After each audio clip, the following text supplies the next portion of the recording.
할렐루야. 예, 어제에 이어서 또 이 잠언의 또 지혜의 이야기들을 우리가 함께 묵상하게 됩니다. 잠언은 짧은 경계의 말이고 또 짧은 지혜의 말씀입니다.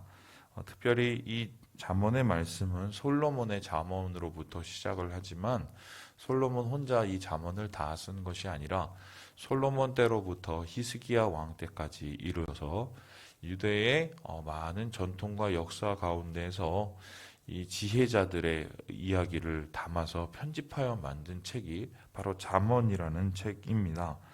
그러기에 이 잠언에는 여러 가지의 모습을 가진 비유와 또 설명과 표현들이 있습니다. 특별히 잠언을 다루는 이 방법 중에 의인화하게 되는 그 모습이 있는데요.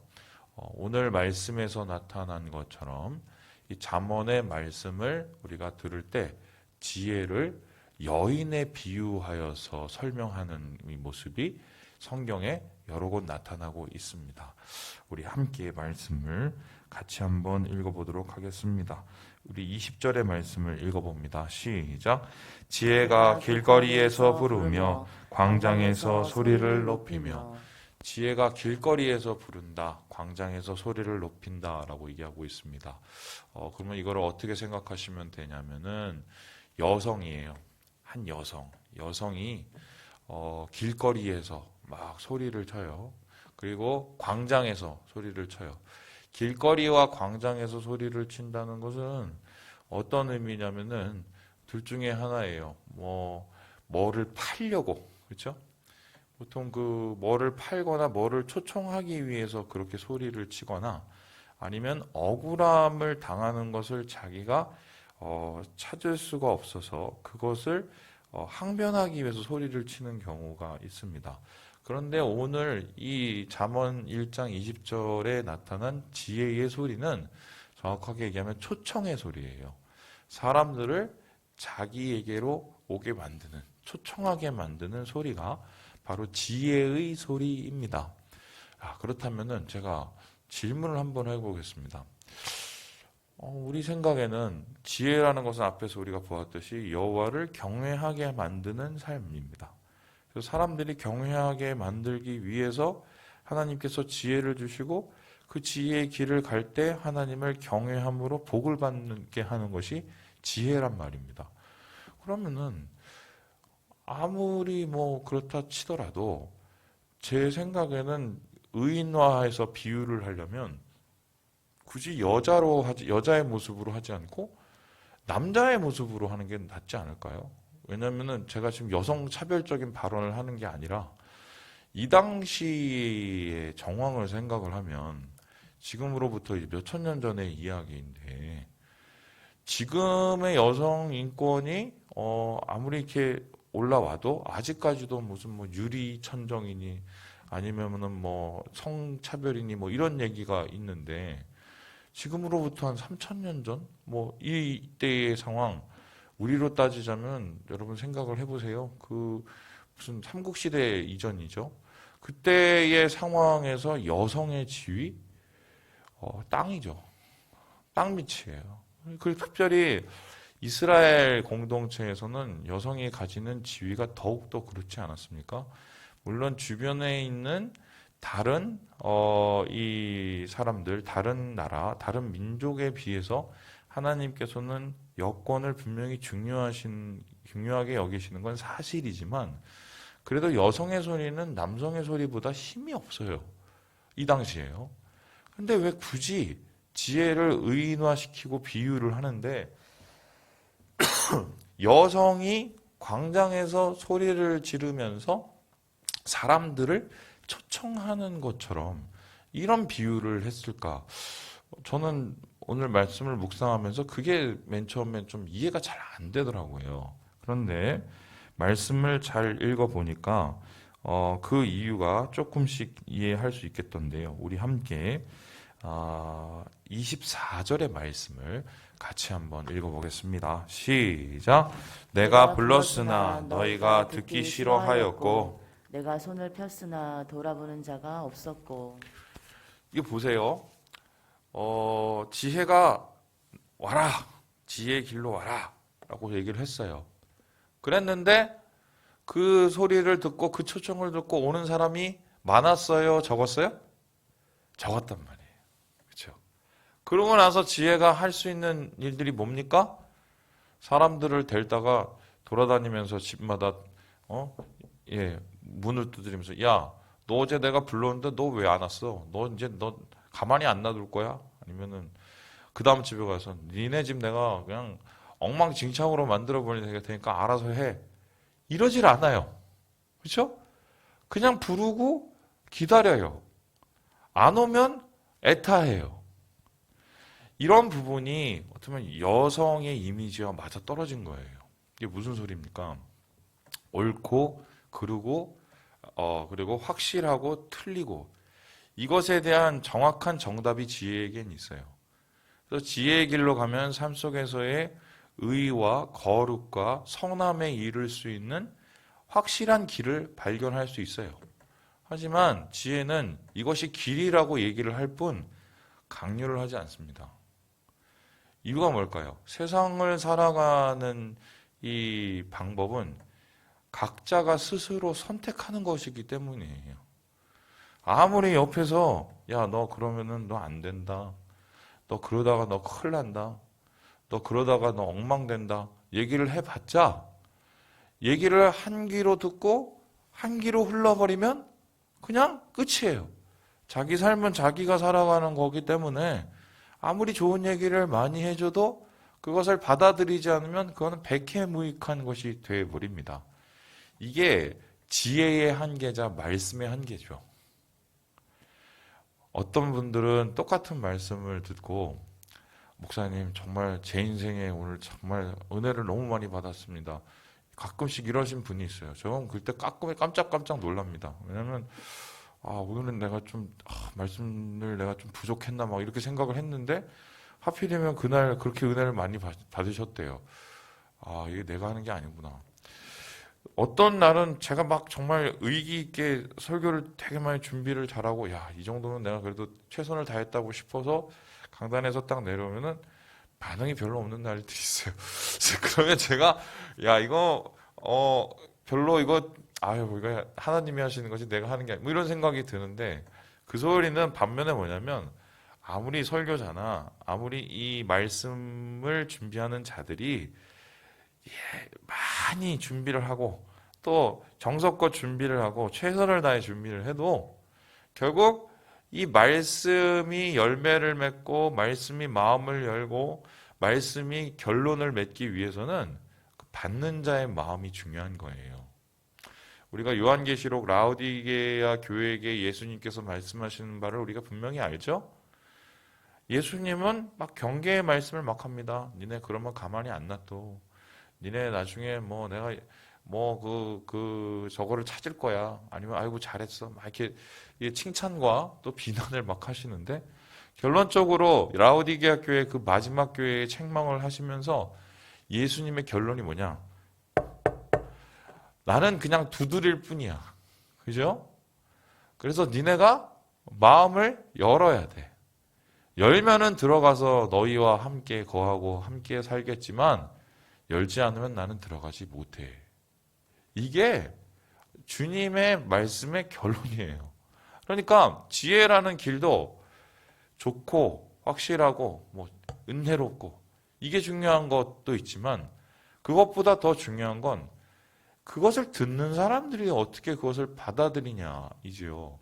이게 지혜의 한계이자 또한 지혜를 우리가 이 귀를 기울여야 되는 이유가 되는 것입니다. 그래서 이 잠언의 기자는 당시에 힘이 없어 보이는 하지만 굉장히 지혜로운 여인의 목소리를 빌어서 마치 우리가 하나님을 경외하는 지혜를 대하는 마음이 여인의 소리를 듣고 한 귀로 지나서 한 귀로 내차고 있는지 아니면 그것을 마음에 담아서 그 초청에 임해서 축복의 길로 가고 있는지 그것과 같다고 우리에게 의도적으로 이 비유를 통해서 이야기를 하고 있는 것입니다. 자, 그런데 사람들은 이 지혜의 소리를 듣고 왜 이 좋다는 것은 알면서도 이 지혜의 길로 동참을 하고 지혜의 초청을 받아들이지 않을까요? 이에 대해서 오늘 말씀은 다음과 같이 이야기를 하고 있는데요. 우리 함께 32절의 말씀을 같이 한번 읽어보겠습니다. 32절입니다. 시작. 어리석은 자의 퇴보는 자기를 죽이며 미련한 자의 안일은 자기를 멸망시키려니와. 듣지 않고 따르지 않고 초청에 응하지 않는 방법은 이유는 아주 단순합니다. 어리석기 때문이고 미련하기 때문이라고 얘기해요. 그런데 어리석음이라는 것을 구체적인 삶의 태도로 어떻게 설명을 하냐면 퇴보, 한마디로 머물고 멈춰버리는 거래요. 삶 속에서 자기가 분명히 주님의 뜻을 알고 하나님이 원하시는 것을 알매도 불구하고 더 이상 움직이지 않는 거예요. 게으르기 때문이고 또한 마음속에서 자기를 사랑하고 자기 안에 매여 있는 생각이 너무 많기 때문에 쉽게 일어서질 않는 겁니다. 그러면 멈춰버리니 물러서게 돼요. 물러서면 영혼을 죽이게 된다는 거예요.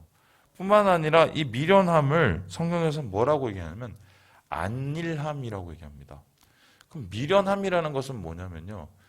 시대를 읽지 못하는 마음이에요. 이런 거예요.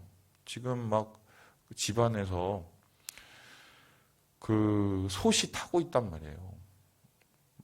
그 가스레인지에 불을 켜놓고 깜빡한 거지. 요즘에는 뭐 그냥 다 자동으로 꺼주더만요. 근데 막 옛날에 안 그랬잖아요. 막 불이 나고 또 한쪽에는 막 지금 뭐 위험이 와서 뭐 밖에서 또 뭐가 뭐 세차게 들어오고 바람이 들어오고 그런데 자빠자는 거예요. 이유는 뭐냐면 지금 상황에 읽혀지지를 않는 거예요. 미련하는 것이라는 것은 영적인 감각을 잃어버리는 거거든요. 영적인 감각을 잃어버리는 이유가 뭐냐면요. 내가 스스로 괜찮다는 생각을 하기 때문이에요. 제가 이제 사역을 하면서 이런저런 교인을 이렇게 많이 만났어요. 만나는데 거의 공통적인 문제를 가지신 분들의 공통적인 모습이 있어요.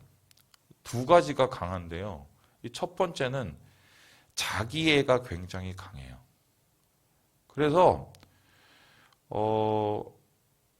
자기를 굉장히 긍휼히 여깁니다.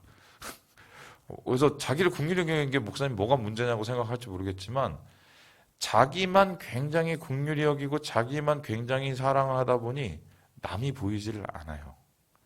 남이 보이지를 않으면 뭐냐면 시대가 보이지를 않아요.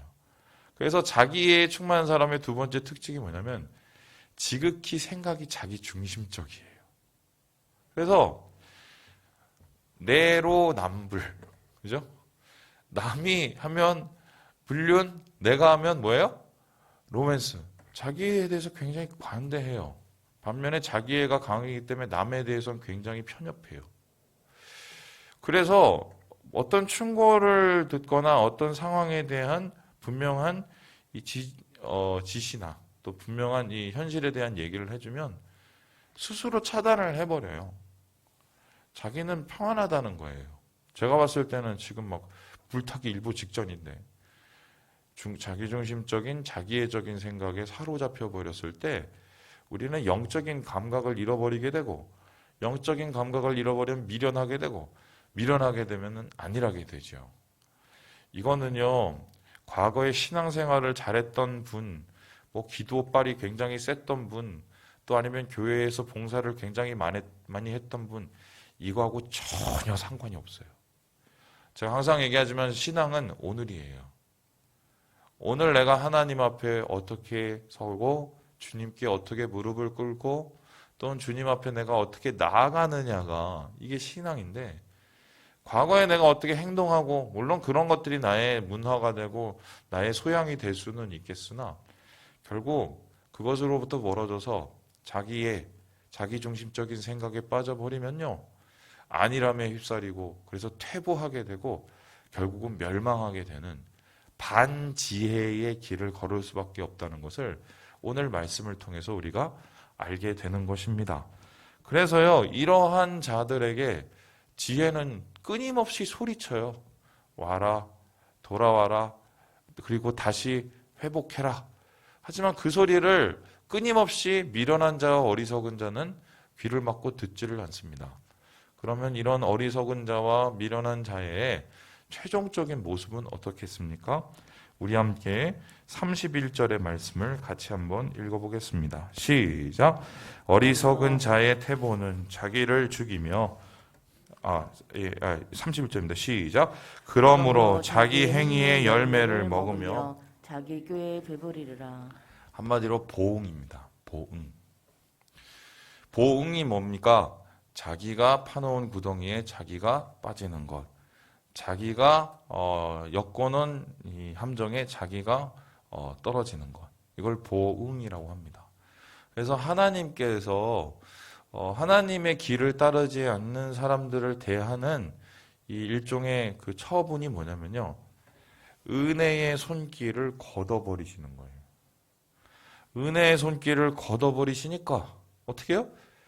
자기의 열매를 자기가 먹고 사는 격이 돼요. 그리고 이러한 영혼들을 이리와 같은 사탄이 절대로 내버려 두지 않죠. 먹잇감이 되죠.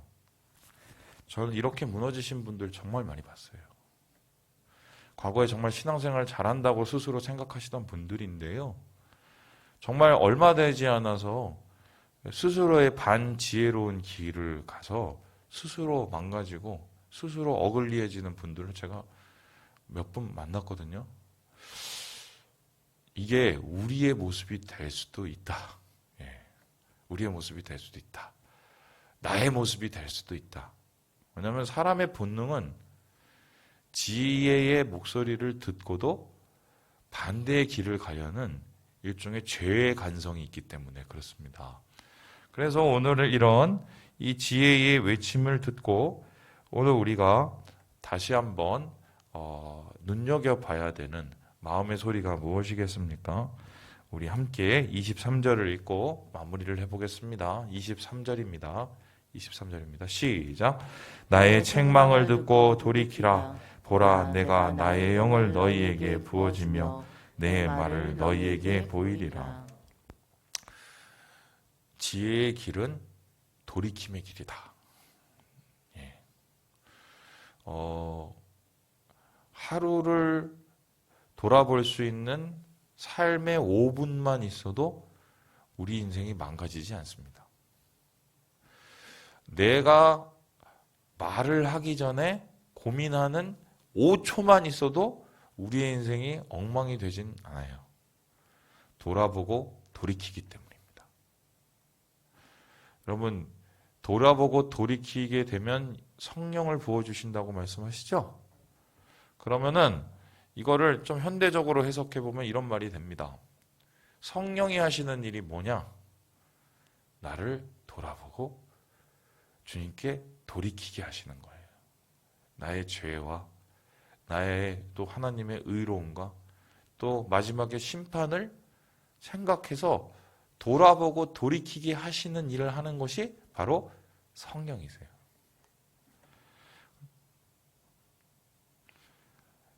이분이 성령이 있으신 분인지 없으신 분인지를 아는 방법은 이분이 찔림이 있느냐 없느냐를 보면 압니다. 찔림을 잃어버린 분은 좀 심각한 분이에요. 영적인 마비 상태. 말씀을 마칩니다. 지혜가 외칩니다. 그 길에서 떠나 지혜의 길로 오라고. 이 소리가 작은 여인의 목소리처럼 우리에게 들릴지 모르나 이 지혜로운 길의 소리를 외면치 마시고 돌아보며 돌이키며 주의 의로운 길로 나아가셔서 모두 하나님 주신 복의 열매를 먹고 마시는 우리 3.1교인 되시길 주님의 이름으로 축원합니다.